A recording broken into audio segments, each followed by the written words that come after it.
ನಾನಿವತ್ತು Ola S1 Pro review ಮಾಡೋದಕ್ಕೆ ತಂದಿದ್ದೀನಿ. ಈ ಒಂದು ಗಾಡಿನ ನಾನು ಕೊಟ್ಟಿದ್ದು ಯೋಗೇಂದ್ರ ಸ್ವಾಮಿ ಅಂತ, ಅವರು ನಮ್ಮೂರವರೇ. ಸೊ ತುಂಬಾ ಥ್ಯಾಂಕ್ಸ್ ಯೋಗೇಂದ್ರ ಸ್ವಾಮಿ ಅವರೇ ನಿಮ್ಗೆ. ನಾನು ಆಲ್ರೆಡಿ ಓಲಾ S1 X ಅನ್ನ ರಿವ್ಯೂ ಮಾಡಿದ್ದೀನಿ, ನಿಮ್ಗೆ ಆ ವಿಡಿಯೋನು ಕೂಡ ನೋಡ್ಬೋದು ಹೋಗಿ. ಇದರ ಆನ್ ರೋಡ್ ಪ್ರೈಸ್ ಬಂದು 1.5 ಲಕ್ಷ ಆಗುತ್ತೆ ಕರ್ನಾಟಕದಲ್ಲಿ. ಇದರಲ್ಲಿ ಒಂದೇ ಮಾಡೆಲ್ ಬರೋದು S1 Pro ಅಂತ. ಮತ್ತೆ ಇದರ ಟಾಪ್ ಸ್ಪೀಡ್ ಬಂದು 120 ಕಿಲೋಮೀಟರ್ ಗಂಟೆ ಹೋಗುತ್ತೆ.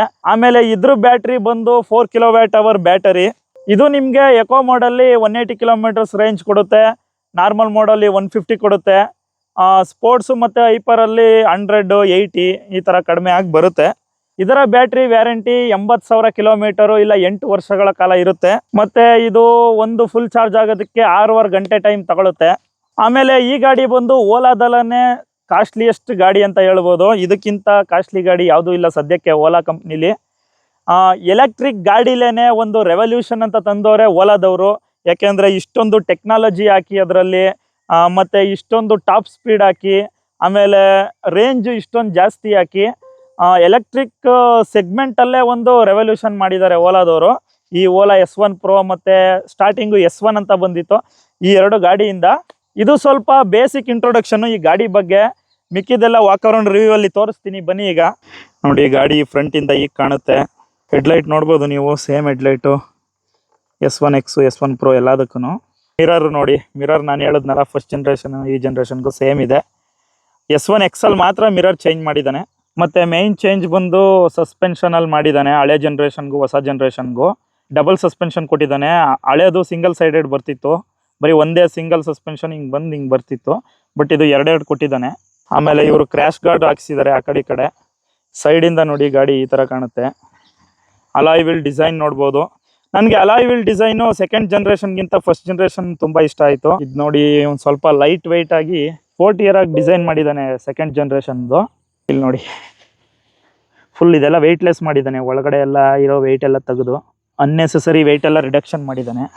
ಫುಟ್ ರೆಸ್ಟ್ ನೋಡ್ಬೋದು ನೀವು. ಬ್ಯಾಕಿಂದ ನೋಡಿ ಗಾಡಿ ಈ ಥರ ಕಾಣುತ್ತೆ. ಟೈರ್ ಸೆಕ್ಷನ್ ಬಂದು 110/70 R12. ಆಮೇಲೆ ಈ ಗಾಡಿನಲ್ಲಿ ಬೆಸ್ಟ್ ಏನಪ್ಪ ಅಂದರೆ ಫ್ರಂಟು ಮತ್ತು ಬ್ಯಾಕು ಎರಡೂ ಡಿಸ್ಕ್ ಬ್ರೇಕ್ ಬರುತ್ತೆ. ಲೆಫ್ಟ್ ಸೈಡಿಂದ ನೋಡಿ ಗಾಡಿ ಈ ಥರ ಕಾಣುತ್ತೆ. ಸೈಡ್ ಸ್ಟ್ಯಾಂಡು, ಇದು aluminium side stand foot rest ಎಲ್ಲ ಇವ್ರದ್ದು ಅಲ್ಯೂಮಿನಿಯಮ್ದು. ಇದು belt driven motor cycle. Belt ನೋಡಿ ಇಲ್ಲೇ ಕೊಟ್ಟಿದ್ದಾನೆ. ಓಲ್ಡ್ ಜನ್ರೇಷನ್ S1 Proನಲ್ಲಿ ಯಾವುದೇ ರೀತಿ ಗ್ರ್ಯಾಬ್ ರೈಲ್ ಬರ್ತಿರಲಿಲ್ಲ ಹಿಂದ್ಗಡೆ, ಬಟ್ ಇದರಲ್ಲಿ ಕೊಟ್ಟಿದ್ದಾನೆ. ಸೊ ಸೇಮ್ S1 Xಗೆ ಯಾವ ಥರ ಕೊಟ್ಟಿದ್ದಾನೆ ಅದೇ ಥರ ಗ್ರ್ಯಾಬ್ ರೈಲು. ಇದರಲ್ಲೂ ಅದೇ ಪ್ರಾಬ್ಲಮ್ ಇದೆ ನೋಡಿ. ಓಪನ್ ಮಾಡಿದ್ರೆ ಆಟೋಮೆಟಿಕ್ ಓಪನ್ ಆಗುತ್ತೆ, ಯಾವುದೇ ರೀತಿ ಲಾಕ್ ಸಿಸ್ಟಮ್ ಇಲ್ಲ ಇದಕ್ಕೆ. ಆಮೇಲೆ ಈ ಗಾಡಿನಲ್ಲಿ ಫ್ರಂಟ್ ಡಬಲ್ ಸಸ್ಪೆನ್ಷನ್ ಕೊಟ್ಟಿದ್ದಾನೆ, ಬ್ಯಾಕ್ ಬರೀ ಒಂದೇ ಒಂದು ಸಿಂಗಲ್ ಸಸ್ಪೆನ್ಷನ್ ಕೊಟ್ಟಿದ್ದಾನೆ. ಫ್ರಂಟಲ್ಲಿ ನೋಡೋದಾದರೆ ಆ ಕಡೆ ಈ ಕಡೆ ಎರಡು ಸ್ಟೋರೇಜ್ ಕೊಟ್ಟಿದ್ದಾನೆ. ಮತ್ತು ಇದರಲ್ಲಿ ಸ್ಪೀಕರ್ಗಳು ಕೊಡ್ತಾನೆ ಎರಡು. ಸೊ ಈ ಸ್ಪೀಕರ್ಗಳನ್ನ ದಸರಾದಲ್ಲಿ ಹಾಕೊಂಡು ಜಾತ್ರೆ ಮಾಡ್ಬೋದು ನೀವು, ಸಿಟಿ ಒಳಗಡೆ ಹಾಕೊಂಡು ಜಾಲಿ ಜಾಲಿ. ಈ ಸ್ಪೀಕರ್ ಕೊಟ್ಟಿರೋದು ತುಂಬ ಯೂಸ್ ಇದೆ, ಮತ್ತು ಇದರಿಂದ ಸ್ವಲ್ಪ ಮಿಸ್ಯೂಸ್ ಕೂಡ ಆಗುತ್ತೆ. But it's okay, good feature only. ಆಮೇಲೆ ಇದೆಲ್ಲ ಸ್ವಿಚ್ ಗೇರು, ಇದು ರೈಟ್ ಸೈಡ್ ಸ್ವಿಚ್ ಗೇರು. ಇದು ಬಂದು I beam low beam change ಮಾಡೋದು. ಮತ್ತು ಇದು ರಿವರ್ಸ್ ಗೇರು. ಆಮೇಲೆ ಕ್ರೂಸ್ ಕಂಟ್ರೋಲ್ ಕೂಡ ಈ ಸೇಮ್ ಬಟನ್ನು. ಇದು ಇಂಡಿಕೇಟ್ರು ಲೆಫ್ಟ್ ರೈಟು. ಇದು ಆರನ್ನು. ಇದು ಬಂದು ರೈಡಿಂಗ್ ಮೋಡ್ ಚೇಂಜ್ ಮಾಡೋದು. ಸದ್ಯಕ್ಕೆ ಪಾರ್ಕಿಂಗಲ್ಲಿದೆ, ಅದಕ್ಕೋಸ್ಕರ ಚೇಂಜ್ ಆಗ್ತಿಲ್ಲ. ಆಮೇಲೆ ಇದು ಬಂದು ಪಾರ್ಕಿಂಗಿಂದ ನಾರ್ಮಲ್ ಮೋಡಿಗೆ ಚೇಂಜ್ ಮಾಡೋದು. ಇದನ್ನು ಒತ್ತಿದ್ರೆ ನೀವು ಗಾಡಿನ ಸ್ಟಾರ್ಟ್ ಮಾಡ್ದಂಗೆ. ಮತ್ತು ಇದು ಸೌಂಡು ಕಡಿಮೆ ಜಾಸ್ತಿ ಮಾಡೋದು. ಇದು ನೀವು ಮೊಬೈಲ್ ಕನೆಕ್ಟ್ ಮಾಡ್ಕೊಂಡ್ರೆ ಸಾಂಗು ಪ್ಲೇ ಪಾಸು ಮಾಡ್ಕೋಬೋದು. ಇದರಲ್ಲಿ ಕಾಲ್ ಕೂಡ ರಿಸೀವ್ ಮಾಡ್ಕೋಬೋದು. ಇದು ಕಂಪ್ಲೀಟ್ ಟಚ್ ಸ್ಕ್ರೀನು. ನೀವು ಕಾಲೆಲ್ಲ ಬಂದರೆ ಇಲ್ಲೇ ಬಂದ್ಬಿಡುತ್ತೆ, ಇಲ್ಲೇ ನೀವು ರಿಸೀವ್ ಕೂಡ ಮಾಡ್ಕೋಬೋದು. ಸ್ಕ್ರೀನಲ್ಲಿ ನೋಡೋದಾದರೆ ಇದು ಗ್ರಾಫಿಕ್ಸು ನೀವು ಚೇಂಜ್ ಮಾಡ್ಕೋಬೋದು. ಸದ್ಯಕ್ಕೆ ಈ ಗ್ರಾಫಿಕ್ಸ್ ಹಾಕಿದ್ದಾರೆ ಅವರು. ಇದು ಬಂದು ಟ್ರಿಪ್ ಮೀಟರು. ಪ್ರತಿ ಸಲ ಟ್ರಿಪ್ ಮೀಟರ್ ರೀಸೆಟ್ ಆಗುತ್ತೆ ಆಟೋಮೆಟಿಕಲಿ. ಇದು ಟೋಟಲ್ ಕಿಲೋಮೀಟರ್ಸು 10,376 ಕಿಲೋಮೀಟರ್ಸ್ ಓಡಿಸಿದ್ದಾರೆ. ಇದು ಪಾರ್ಕು. ಇದು ಮೋಡ್ ತೋರಿಸುತ್ತೆ, ನೀವು ರನ್ನಿಂಗಲ್ಲಿ ಯಾವ ಮೋಡು, ನಿಲ್ಸ್ದಾಗ ಯಾವ ಮೋಡು ಅಂತ ಇಲ್ಲಿ ತೋರಿಸುತ್ತೆ. ಮತ್ತು ಇದು ಬ್ಲೂಟೂತು. ನಿಮ್ಮ ಮೊಬೈಲ್ ಏನಾದ್ರು ಬ್ಲೂಟೂತಲ್ಲಿ ಕನೆಕ್ಟ್ ಮಾಡ್ಕೊಂಡ್ರೆ ಇಲ್ಲಿ ತೋರಿಸುತ್ತೆ. ಇದು ಎಷ್ಟು ಚಾರ್ಜ್ ಇದೆ ಅಂತ. ಇದು ಹೆಡ್ಲೈಟ್ ಇಂಡಿಕೇಟರು. ಇದು ಬೂಟ್ ಓಪನ್ ಮಾಡೋದು. ಇಲ್ಲಿ ಕ್ಲಿಕ್ ಮಾಡಿದ್ರೆ ಸಾಕು, ಬೂಟ್ ಓಪನ್ ಆಗುತ್ತೆ. ಇದು ಟೈಮರು. ಈಗ ಸದ್ಯಕ್ಕೆ ಬೂಟ್ ಓಪನ್ ಮಾಡಿದ್ದೀನಿ. ಬೂಟ್ ಸ್ಪೇಸ್ ಎಷ್ಟಿದೆ ನೋಡೋಣ. ಹಳೆ ಕಾಲದಲ್ಲಿ ಓಮ್ನಿ ಏನಕ್ಕೆ ಬರ್ತಿತ್ತು ಹೇಳಿ, ಆ ಕೆಲಸ ಮಾಡ್ಬೋದು ಬೇಕಾರೆ ಇದರಲ್ಲಿ. ತಮಾಷೆಗೆ ಹೇಳಿದ್ದು. ಇದು ಬಂದು ಚಾರ್ಜರು. ಸೊ ಚಾರ್ಜರಲ್ಲೂ ಕೂಡ ಚೇಂಜಸ್ ಮಾಡಿದ್ದಾನೆ, ಬಟನ್ಸ್ ಎಲ್ಲ. ಇದರಲ್ಲಂತೂ ಸಿಕ್ಕಾಬಟ್ಟೆ ಸೆಟ್ಟಿಂಗ್ಸ್ ಇದೆ ಈ ಗಾಡಿನಲ್ಲಿ. ಇದು ಡಿಸ್ಪ್ಲೇ ಸೆಟ್ಟಿಂಗ್ಸು, ಬ್ರೈಟ್ನೆಸ್ಸು ಎಲ್ಲ ಚೇಂಜ್ ಮಾಡ್ಕೋಬೋದು. ಮೂಡ್ಸ್ ಅಂತ ಬರುತ್ತೆ, ಇದೇನೆ ಗ್ರಾಫಿಕ್ಸು. ಯಾವ್ದು ಬೇಕು ಅದನ್ನು ಚೇಂಜ್ ಮಾಡ್ಕೋಬೋದು ನೋಡಿ ಇಲ್ಲಿ ಈ ಥರ. ಮತ್ತು ಇದು ಬ್ಲೂಟೂತ್ ಕನೆಕ್ಟಿವಿಟಿಗೆ, ಇದು ವೈಫೈಗೆ, ಮತ್ತು ಇದು ಸೌಂಡ್ಸು ಅಂದರೆ ಮೀಡಿಯಾ ವಾಲ್ಯೂಮು ಎಷ್ಟು ಬೇಕೋ ಅಷ್ಟು ಸೌಂಡು ಜಾಸ್ತಿ ಕಡಿಮೆ ಮಾಡ್ಕೋಬೋದು. ಅದು ಕೊಟ್ಟಿದ್ದ ಸೌಂಡು ಈ ಸ್ಪೀಕರಲ್ಲಿ ಬರುತ್ತೆ. ಇದು ಲೈಟ್ಸು ನಿಮಗೆ DRL ಎನಿ ಟೈಮ್ ಬೇಕಂದರೆ ಬೇಕಾದ್ರೆ ಆನ್ ಮಾಡ್ಕೋಬೋದು. ಇಲ್ಲಿ ಸೇಫ್ಟಿ ಲೈಟ್ಸ್ ಅಂದರೆ 4 ಇಂಡಿಕೇಟ್ರು ಒಟ್ಟಿಗೆ ಆನ್ ಆಗುತ್ತೆ. ಸಖತ್ ಫೀಚರ್ಸ್ ಕೊಟ್ಟಿದ್ದಾನೆ ಈ ಗಾಡಿನಲ್ಲಿ. ರೈಡಿಂಗಲ್ಲಿ ನಿಮಗೆ ರೀಜನರೇಟಿವ್ ಬ್ರೇಕಿಂಗ್ ಅಂತ ಬರುತ್ತೆ. ರೀಜನರೇಟಿವ್ ಬ್ರೇಕಿಂಗ್ ಅಂದರೆ ನೀವು ಆಕ್ಸಲರೇಟರ್ ಬಿಟ್ಟಾಗ ಆಟೋಮೆಟಿಕ್ಕು ಬ್ಯಾಟ್ರಿ ರಿವರ್ಸ್ ಚಾರ್ಜ್ ಆಗುತ್ತೆ. ಸೊ ಇದು ನೀವು ಯಾವಾಗಲೂ ಆನಲ್ಲಿ ಇಟ್ಕೊಂಡ್ರೆ ನೀವು ಬ್ರೇಕ್ಸ್ನು ಕೂಡ ಕಡಿಮೆ ಇಟ್ಕೋಬೋದು. ಬರೀ ಆಕ್ಸಲರೇಟರ್ ಬಿಟ್ರೆ ಸಾಕು, ಆಟೋಮೆಟಿಕ್ ಬ್ರೇಕ್ ಹಾಕೊಳ್ಳುತ್ತೆ ಮತ್ತು ಬ್ಯಾಟ್ರಿನೂ ಕೂಡ ಚಾರ್ಜ್ ಆಗ್ತಾ ಹೋಗುತ್ತೆ ಬ್ಯಾಟ್ರಿ. ಸೊ ನೀವೆಲ್ಲಾದರೂ ಹೊರಗಡೆ ಹೋದರೆ ವೆಕೇಷನ್ ಮೋಡ್ ಆನ್ ಮಾಡ್ಬಿಟ್ಟು ಹೋಗ್ಬೋದು. ಹೊರಗಡೆ ಅಂದರೆ ನೀವು ಒಂದು ವಾರ ಆಗಲಿ, ಒಂದು 15 ದಿನ ಆಗಲಿ, ಒಂದು ತಿಂಗಳಾದರೂ ಬರಲ್ಲ ಅಂತ ಏನಾದ್ರು ಅನಿಸಿದ್ರೆ ನಿಮಗೆ ಈ ವೆಕೇಷನ್ ಮೋಡ್ ಆನ್ ಮಾಡಿಬಿಟ್ಟು ಹೋಗಿ. ಇಲ್ಲ ನೀವು ಇದನ್ನು ಆನ್ ಮಾಡಿಬಿಟ್ಟು ಹೋಗಲಿಲ್ಲ ಅಂದರೆ ಬ್ಯಾಟ್ರಿ ಅಂತೂ ಖರಾಬ್ ಆಗೋದಂತೂ ಗ್ಯಾರಂಟಿ. ಯಾಕೆಂದರೆ ನಾನು ಆಲ್ರೆಡಿ ನನ್ನ ಗಾಡಿದ ಆ ಥರ ಮಾಡಿದ್ದೆ. ಸೊ ಅದರಿಂದ ಹೊಸ ಬ್ಯಾಟ್ರಿ ಹಾಕ್ಸ್ಬೇಕಾಗಿ ಬಂತು. ಸೊ ನೀವು ಆ ಥರ ಮಾಡೋಕ್ಕೆ ಹೋಗ್ಬೇಡಿ. ಹೊಸ ಬ್ಯಾಟ್ರಿ ಬಂದು ಆಲ್ಮೋಸ್ಟ್ ನಿಮಗೆ 97,000 ಏನೋ ಆಗುತ್ತೆ. ಸೊ ಕೇರ್ಫುಲ್ ಆಗಿರಿ. ನೀವೆಲ್ಲಾದರೂ 15 ದಿನ 20 ದಿನ ಹಂಗೆ ಬಿಟ್ಬಿಟ್ಟು ಹೋಗೋಕ್ಕಾಗಲ್ಲ ಈ ಗಾಡಿನ, ಪೆಟ್ರೋಲ್ ಗಾಡಿಗಳ ಥರ. ವೆಕೇಷನ್ ಮೋಡ್ ಆನ್ ಮಾಡಿಬಿಟ್ಟು ಹೋಗಿ. ಸೇಫ್ಟಿ ಆ್ಯಂಡ್ ಸೆಕ್ಯೂರಿಟಿ ಅಂದರೆ ಇದು ಫಾಲ್ಟ್ ಡಿಟೆಕ್ಷನ್ ಎಲ್ಲ ಇದೆ. ಇದೆಲ್ಲ ಈಗ ಹೊಸ ಗಾಡೀಲಿ ಕೊಟ್ಟಿದ್ದಾನೆ. ಪಾಸ್ವರ್ಡ್ ಚೇಂಜ್ ಮಾಡ್ಕೋಬೋದು. ಇದು ಡಾಕ್ಯುಮೆಂಟ್ಸು RC ಸರ್ಟಿಫಿಕೇಟ್ ಇಲ್ಲೇ ಇದೆ. ಇನ್ಸೂರೆನ್ಸ್ ಕೂಡ ಅಪ್ಲೋಡ್ ಮಾಡ್ಕೋಬೋದು ಮೊಬೈಲ್ ಕನೆಕ್ಟ್ ಮಾಡಿಕೊಂಡು. Geo fencing, time fence, hyper mode, sports mode ಬೇಕಾದ್ರೆ ಎರಡನ್ನೂ ಇಲ್ಲಿ ಆಫ್ ಮಾಡ್ಕೋಬೋದು. ಹೈಪರ್ ಮೋಡು, ಸ್ಪೋರ್ಟ್ಸ್ ಮೋಡು ಇಲ್ಲಿ ಆಫ್ ಮಾಡ್ಕೊಬಿಟ್ರೆ ಇಲ್ಲಿ ನೀವು ಮೋಡ್ಸ್ನ ಚೇಂಜ್ ಮಾಡಿದ್ರು ಅದು ಬರಲ್ಲ.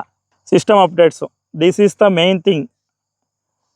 ಎಲೆಕ್ಟ್ರಿಕ್ ಸ್ಕೂಟ್ರಲ್ಲಿ ಸಿಸ್ಟಮ್ ಅಪ್ಡೇಟ್ ನೀವು ಆಟೋಮೆಟಿಕ್ ಮಾಡ್ತಾ ಇರಬೇಕು ಯಾವಾಗ್ಲೂ. ಇಲ್ಲಿ ಆಟೋ ಡೌನ್ಲೋಡ್ ಅಪ್ಡೇಟ್ಸ್ ಅಂತ ಇರುತ್ತೆ, ಅದನ್ನು ನೀವು ಮೊದಲು ಆನ್ ಮಾಡ್ಕೊಳ್ಳಿ. ಅಬೌಟ್ ಇದ್ರ ಸ್ಕೂಟ್ರ್ ಬಗ್ಗೆ. ಇನ್ನು ಗೆಟ್ ಹೆಲ್ಪು ನೀವು ಬೇಕು ಅಂದರೆ ಈ ನಂಬರ್ಗೆ ಕಾಲ್ ಮಾಡಿಕೊಂಡು ರೋಡ್ ಸೈಡ್ ಅಸಿಸ್ಟೆನ್ಸ್ ಆಗ್ಬೋದು, ಇನ್ನೇನಾದ್ರು ಸಪೋರ್ಟ್ ಬೇಕು ಅಂದರೆ, ಇಲ್ಲ ಮಧ್ಯದಲ್ಲಿ ಎಲ್ಲರೂ ಗಾಡಿ ನಿಂತೋಯ್ತು ನಿಮ್ಗೆ ಯಾವುದೇ ರೀತಿ ಸಪೋರ್ಟ್ ಬೇಕು ಅಂದರೆ ಇಲ್ಲಿ ಗೆಟ್ ಹೆಲ್ಪ್ಗೆ ಹೋಗಿ ತೊಗೋಬೋದು.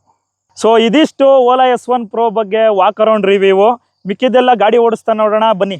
ಸೊ ಎಕೋ ಮಾಡೆಲ್ ನೋಡ್ಬೋದು ನೀವು, 91% ಚಾರ್ಜ್ ಇದೆ, 165 ಕಿಲೋಮೀಟರ್ ರೇಂಜ್ ತೋರಿಸ್ತಿದೆ.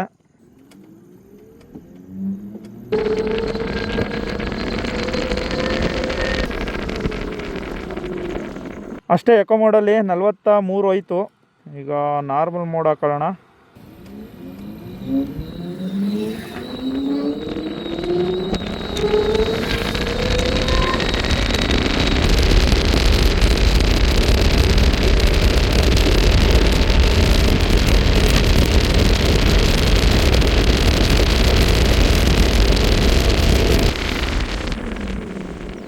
ನಾರ್ಮಲ್ ಮೋಡಲ್ಲಿ 80 ಕಿಲೋಮೀಟ್ರ್ ಟಾಪ್ ಸ್ಪೀಡು, ಅದ್ರ ಮೇಲೆ ಹೋಗಲ್ಲ. ಸ್ಪೋರ್ಟ್ಸ್ಗೆ ಹಾಕೊಳ್ಳೋಣ. ಈಗ ಈ ಗಾಡಿದು ಪ್ಲಸ್ ಪಾಯಿಂಟೇ ಸ್ಪೋರ್ಟ್ಸು ಮತ್ತು ಹೈಪರ್ ಮೋಡು.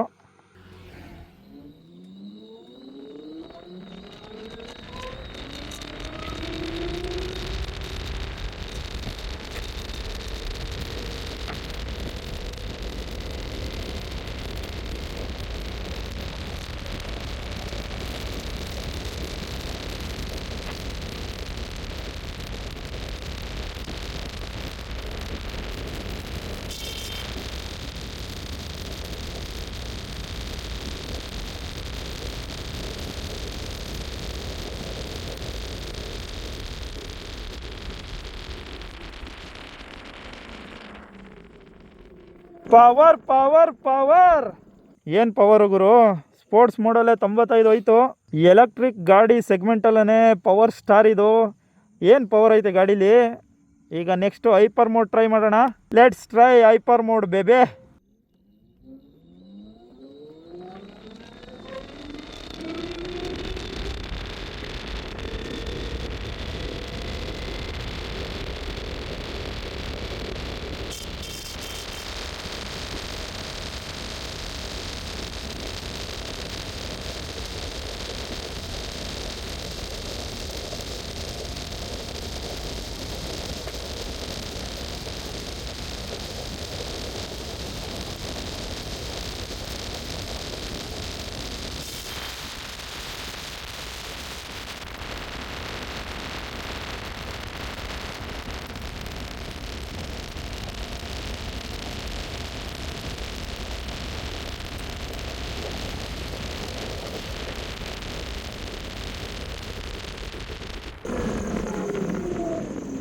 ಆಹಾ ಹಾ, ಏನು ಹೈಪರ್ ಮೋಡೋಗರು, ಹುಚ್ಚು ಕುದುರೆ ಆಗುತ್ತೆ ಹೈಪರ್ ಮೋಡಲ್ಲಿ. 120 ಹೊಡೆದೆ. ಸಖತ್ತಾಗಿದೆ ಮಾತ್ರ ಹೈಪರ್ ಮೋಡಲ್ಲಿ ಗಾಡಿ.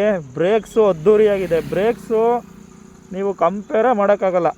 ಒಂದು ಸ್ಪೋರ್ಟ್ಸ್ ಬೈಕ್ಗೆ ಯಾವ ಥರ ಬ್ರೇಕ್ಸ್ ಇದೆ ಆ ಥರ ಬ್ರೇಕ್ಸ್ ಇದೆ. 120 ಇದ್ರೂ ಪಟ್ ಅಂತ ಹಿಡಿದ ತಕ್ಷಣ ನಿಂತ್ಕೊಳ್ಳುತ್ತೆ. ಯಾವುದೇ ರೀತಿ ವೀಲ್ ಸ್ಕಿಡ್ ಆಗೋಲ್ಲ, ಏನೂ ಆಗೋಲ್ಲ. ABS ಇಲ್ಲ, ಬಟ್ ಬ್ರೇಕ್ಸು ತುಂಬ ಚೆನ್ನಾಗಿದೆ. ಟೈರ್ಸು ತುಂಬ ಚೆನ್ನಾಗಿದೆ. ರೋಡ್ ಗ್ರಿಪ್ ಎಲ್ಲ ಇದೆ ಚೆನ್ನಾಗಿ. ನೀವು ಈ ಗಾಡಿನ ಇಟ್ಕೊಂಡು ಆರಾಮಾಗಿ R15ಗಿಂತ ಜಾಸ್ತಿ ಪರ್ಫಾರ್ಮೆನ್ಸ್ ಇದೆ ಈ ಗಾಡಿನಲ್ಲಿ. ಆರಾಮಾಗಿ ಹೊಡೆದಾಕ್ಬೋದು R15ನ. ಮತ್ತು ಸಿಟಿ ಒಳಗಡೆ ನೀವು ಯಾವುದೇ ಸೂಪರ್ ಬೈಕ್ ಕೂಡ ಇಟ್ಟಾಡಿಸ್ಬೋದು ಈ ಗಾಡಿನಲ್ಲಿ. ಸಖತ್ತಾಗಿದೆ ಗಾಡಿ ಮಾತ್ರ. ಮತ್ತು ರಿವರ್ಸ್ ಗೇರ್ ತೋರಿಸ್ಬಿಡ್ತೀನಿ ನೋಡಿ. ಇದೊಂದು ಸಲ ಪ್ರೆಸ್ ಮಾಡಿದ್ರೆ ರಿವರ್ಸ್ ಆನ್ ಆಗುತ್ತೆ. ಇದ್ರದ್ದು ರಿವರ್ಸ್ ಬಂದು ಈ ಥರ ಕೊಡಬೇಕು. ಆಕ್ಸಲರೇಷನ್ ಉಲ್ಟಾ ಇಲ್ಲಿ ನೋಡ್ತಾ ಇದ್ದೀರಾ, ಹಿಂಗೆ ಉಲ್ಟಾ ಕೊಡಬೇಕು. ಬಟ್ ನಿಮಗೆ ಫಾರ್ವರ್ಡ್ ಕೊಟ್ಟರೆ ಏನು ರಿವರ್ಸ್ ವರ್ಕ್ ಆಗೋಲ್ಲ. ಹಿಂಗೆ ಉಲ್ಟಾ ಕೊಟ್ಟಾಗ ರಿವರ್ಸ್ ಬರುತ್ತೆ ಗಾಡಿ ಮಾತ್ರ ಅದ್ದೂರಿಯಾಗಿದೆ. ನೆಕ್ಸ್ಟ್ ಲೆವೆಲ್ ಅಂತ ಹೇಳ್ಬೋದು. ಆಲ್ಮೋಸ್ಟ್ ನಿಮಗೆ 200cc ಗಾಡಿಗಳನ್ನೆಲ್ಲ ಹೊಡೆದಾಕ್ಬೋದು ಇದರಲ್ಲಿ. ಎಲೆಕ್ಟ್ರಿಕ್ ಗಾಡಿ ಆಗಿದ್ರೂ ಏನು ಪರ್ಫಾರ್ಮೆನ್ಸ್ ಐತೆ ಗಾಡೀಲಿ. ಓಲಾ S1X ರಿವ್ಯೂ ಮಾಡಬೇಕಾದ್ರೆ ನಾನು ಅದರಲ್ಲೂ ಕ್ರೂಸ್ ಕಂಟ್ರೋಲ್ ಬಗ್ಗೆ ಎಕ್ಸ್ಪ್ಲೇನ್ ಮಾಡಿದೆ, ಇದರಲ್ಲೂ ಮಾಡ್ತೀನಿ. ಈಗ ಗಾಡಿ ನೋಡಿ ಫುಲ್ ಸ್ಟೇಬಲ್ ಆಗಿದೆ. ನಾನು ಕೈ ಬಿಟ್ಕೊಂಡು ಓಡಿಸ್ತಾ ಇದ್ದೀನಿ 40ನಲ್ಲಿ ಕ್ರೂಸ್ ಕಂಟ್ರೋಲ್ ಆನ್ ಮಾಡ್ಕೊಂಡು. ಬಟ್ ಫಸ್ಟ್ ಜನ್ರೇಷನ್ನು ನಿಮಗೆ ಇಷ್ಟೊಂದು ಸ್ಟೇಬಲ್ ಇರಲಿಲ್ಲ. ಅದು ಕ್ರೂಸ್ ಕಂಟ್ರೋಲ್ ಆನ್ ಮಾಡಿದ್ರೆ ಒಕ್ಕಡಿಕೆ ಎಳೆಯೋದು ಲೆಫ್ಟಿಗೆ, ಯಾಕೆಂದರೆ ಅದು ಬಂದು ಸಿಂಗಲ್ ಸೈಡೆಡ್ ಸಸ್ಪೆನ್ಷನ್ನು. ಬಟ್ ಇದು ಫುಲ್ ಸ್ಟೇಬಲಾಗಿ ಹೋಗ್ತಿದೆ ಕ್ರೂಸ್ ಕಂಟ್ರೋಲ್ ಆನ್ ಮಾಡಿದ್ರೆ. ನೋಡಿ ಏನು ಸ್ಟೇಬಲಾಗಿ ಹೋಗ್ತಿದೆ. 42ರಲ್ಲಿ ಕ್ರೂಸ್ ಕಂಟ್ರೋಲ್ ಸೆಟ್ ಮಾಡಿದ್ದೀನಿ, ಕೈ ಏನು ಇಟ್ಕೊಂಡಿಲ್ಲ ನಾನು. ಸೊ ಇದಿಷ್ಟು ಓಲಾ S1 Pro ಬಗ್ಗೆ ಕಂಪ್ಲೀಟ್ ರಿವ್ಯೂ. ನಿಮಗೆ ಒಳ್ಳೆ ಟಾಪ್ ಸ್ಪೀಡ್ ಬೇಕು, ಒಳ್ಳೆ ರೇಂಜ್ ಬೇಕು ಅನ್ನಂಗಿದ್ರೆ ಈ ಗಾಡಿ ಬಿಟ್ರೆ ಬೇರೆ ಗಾಡಿನೇ ಇಲ್ಲ. ಈ ಗಾಡಿಗೆ ಕಾಂಪಿಟೇಷನೇ ಇಲ್ಲ ಟಾಪ್ ಸ್ಪೀಡು ಮತ್ತು ಪವರಲ್ಲಿ. ಎಲೆಕ್ಟ್ರಿಕ್ ಗಾಡಿನಲ್ಲಿ ಇಷ್ಟು ಪವರ್ ಇರೋ ಗಾಡಿ ಇದೊಂದೇ. ಸಿಂಗಲ್ ಸಿಮ್ಮ ಅಂತ ಹೇಳ್ಬೋದು. ಸಿಂಗಲ್ ಸಿಮ್ಮ ಆಗಿ ಮೆರಿತೈತೆ. ಒಂದು ಸ್ವಲ್ಪ ಕ್ವಾಲಿಟಿ ಇಶ್ಯೂಸ್ ಇದೆ, ಅಂದರೆ ಸ್ವಲ್ಪ ಪ್ಯಾನಲ್ ಗ್ಯಾಪ್ಸ್ ಅಷ್ಟೇ. ಅದೆಲ್ಲ ಇಗ್ನೋರಬಲ್ಲು, ಗೊತ್ತಾಗಲ್ಲ ಅಷ್ಟೇನು. ಬಿಲ್ಡ್ ಕ್ವಾಲಿಟಿ ಒಂದು ಸ್ವಲ್ಪ ಇಂಪ್ರೂವ್ ಮಾಡಿಬಿಟ್ರೆ ಅಷ್ಟೇ, ಮುಗೀತು. ಬೇರೆ ಇನ್ನೇನಿಲ್ಲ ಗುರು ಈ ಗಾಡಿನಲ್ಲಿ, ಎಲ್ಲ ಪ್ರತಿಯೊಂದು ಇದೆ. ಇಷ್ಟು ಹೇಳ್ತಾ ಈ ಒಂದು ವಿಡಿಯೋನ ಮುಗಿಸ್ತಾ ಇದ್ದೀನಿ. ವಿಡಿಯೋ ನೋಡೋದಕ್ಕೆ ಧನ್ಯವಾದಗಳು. ಲೈಕ್ ಮಾಡಿ, ಕಮೆಂಟ್ ಮಾಡಿ ಮತ್ತು ಸಬ್ಸ್ಕ್ರೈಬ್ ಮಾಡೋದನ್ನು ಮಾತ್ರ ಮರಿಬೇಡಿ.